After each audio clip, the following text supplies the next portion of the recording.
Yes, love's a secret weapon. Yeah! Hi, I'm Donna Loren. And I'm Dr. Adam Gerace. And you are listening to Love's a Secret Weapon podcast.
Well, welcome back, Love's a Secret Weapon community, and I am calling in from the delightful city of Alberobello in Puglia in Italy, where I've been. Well, I've been in Italy for the past couple of weeks, and so I decided I would say hello to Donna on while I'm here, because she has a bit of a story of this wonderful place as well. And I'm going to spin around and see if I can show everyone the very special type of house that they have here.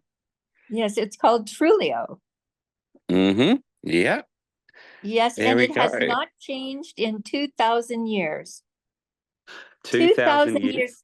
That is the anomaly on the planet. Mm. You know, when you think about ancient buildings like the Colosseum, you know, or you're about to go to Greece, you know, the Parthenon, all of these buildings, you know, have remained to a point, but mostly ruins. And Alberobello, this little village that was created over 2,000 years ago, is still functioning the same way for all this time. Absolutely. And I don't know if everyone can hear. I was just going to say, if anyone can hear the bells are ringing. Oh. Maybe not. There we go. No. But you've I'm only here for one night, so it's a very quick trip. But you did this trip many years ago as well. Oh, darling. Well, it's pretty phenomenal that you're there. And yes, I'd love to reminisce with you and Right. our community of Love's a Secret Weapon, and take you back to 1967 when I was in Italy, and Warner Brothers had asked me to record a movie, a theme called Once Before I Die, for a film in Italian. So phonetically, I learned the song in Italian and recorded it. Actually, I also recorded it in English. And then they sent me down to Alberobello. And my journey, I must say, we talked about it in my memoir with the clickety clack of the train from Rome down to the Adriatic at the point where it's almost the end. And then you go up the mountain, up to this little town, this little village that's been there forever. And there are ruins there. Have you seen them? No, I think this morning we're going to go for a bit of a walk around. It's about 6:30 in the morning here. So once everyone's up, we're going to do a little trek. I'm doing one right now just so our viewers and listeners can see, but haven't seen the ruins yet. Okay, well, the skies are beautiful there. And yeah, right outside the town, not too far, are the Roman ruins. And so that's where I did a video of this song in Italian that would be the theme song for a movie. And yes, I got to spend a few days there and got invited into one of these Trulli houses. Really got the feeling for it. I saw one red Ferrari. And the little streets are just wide enough for a donkey cart. Pretty much, yes. They're okay. And did you stay in a little hotel? We have been in a Trulli, so I will send you some photos so that we can share them with everyone. It's a bit dark right now to sort of go in there, but yeah, we did that, and I must say I've been very brave. I have been driving around Italy down those little donkey, whatever you want it, the donkey cart roads with a Jeep. It's a Jeep. They gave me a Jeep. So I've been very brave, but yeah, we just thought we had to stop in here and see it because it's like nothing in the world, is it? It's true. It's true. And I'll just tell one little story. As I was visiting, I would see a group of men that looked quite elderly. And we spoke about this before. Yes. Because it was so profound when I saw them. And I was 20 years old, you know, noticing this group of elderly men that were sitting on a park bench in town. And I thought they were quite old. But turned out they were only around your age. But they had been working since they were children in the lime fields, in the, you know, digging out stone and grinding it and turning it into what they whitewash all their buildings with. And, you know, and lime, apparently, you know, now I'm going to skip. I'm going to skip because I just heard someone talking about using lime again, because in the ancient days, the lime combined with something else created this longevity for architecture. And the Trullios are very well insulated. Yes, they are beautifully cool in the middle of summer where we are here right now. Yes, as a matter of fact, I was there exactly the same time of year, and everything shuts down around 12. Still does. Reopens. Well, you know, I snuck in a limon gelato. Fantastic. It's much needed in this kind of weather. We've been having there's something here, well, there's something in Calabria where we were formerly just before here called bergamot, and it's used in a lot of perfumes and a lot of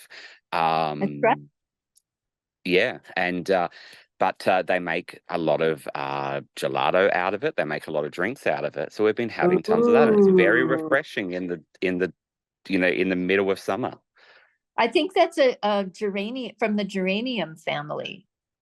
Ah, right. Well, from what I heard for years, for many, many years, the Italian people were told they farmed it, and they farmed it mostly, you know, for use in fragrances and things like that. And they were told that the actual fruit was not safe to eat, and that's not true. They were just told that so that they didn't go and start eating them and basically waste this really precious fragrance, in there. Yeah. So they've only been really using them for drinks and food and things like that for the past 30 or so years, even though they've been growing them for, Mm.